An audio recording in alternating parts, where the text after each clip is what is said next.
इथे फक्त दागिने नाही तर पिढ्यानपिढ्यांचा विश्वास मिळतो. परंपरेची झळाळी आणि विश्वासाची खात्री. कैलास अडगावकर ज्वेलर्स, दत्त मंदिर बस स्टॉप, नाशिक रोड.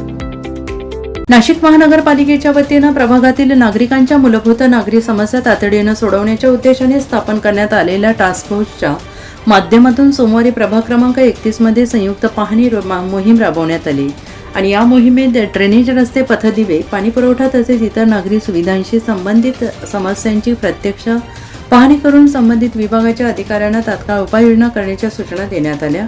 सेविका सौ वैशाली विनोद दळवी यांच्या संपर्क कार्यालयापासून करण्यात आली. त्यानंतर विविध भागांना भेट देत नागरिकांच्या तक्रारी ऐकून अनेक समस्यांवर जागेवरच तोडगा काढण्याचा प्रयत्न करण्यात आला. तसेच प्रलंबित कामे तातडीनं पूर्ण करण्याच्या सूचना संबंधित अधिकाऱ्यांना देण्यात आल्या. जय महाराष्ट्र. नाशिक महानगरपालिकेतर्फे आज प्रभाग 31 मध्ये टास्क फोर्सचे आयोजन करण्यात आले होते.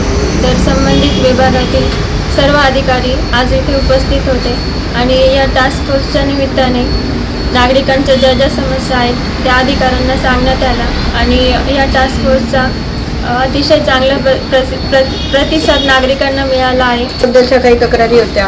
रस्ते साफ करायला सफाई कामगार येत नाही, त्याबद्दल काही समस्या होत्या. त्याही येत्या काही काळामध्ये त्याही सगळ्या समस्यांचं हे नक्कीच निवारण होईल. नागरिकांना मी असं सांगू इच्छिते, आपल्याला कुठल्याही प्रकारच्या समस्या असतील तर आपण नक्कीच आमच्या शिवसेना जनसंपर्क कार्यालय भगवती गॅसच्या समोर इथे येऊन नक्कीच संपर्क साधा. यावेळी प्रभाग क्रमांक 31च्या नगरसेविका वैशाली विनोद दळवी, सिडको प्रभाग समितीचे सभापती बाळकृष्ण शिरसाट, नगरसेवक भगवान दोंदे, नगरसेविका माधुरी ढेमसे, वेंडुशेठ दळवी, सिडको विभागाचे अधिकारी नानासाहेब साळवे, आरोग्य विभागाचे संजय गांगोर्डे तसेच पाणीपुरवठा, बांधकाम आणि विविध विभागांचे अधिकारी उपस्थित होते. NCN न्यूजसाठी सचिन दिवटे, नवीन नाशिक.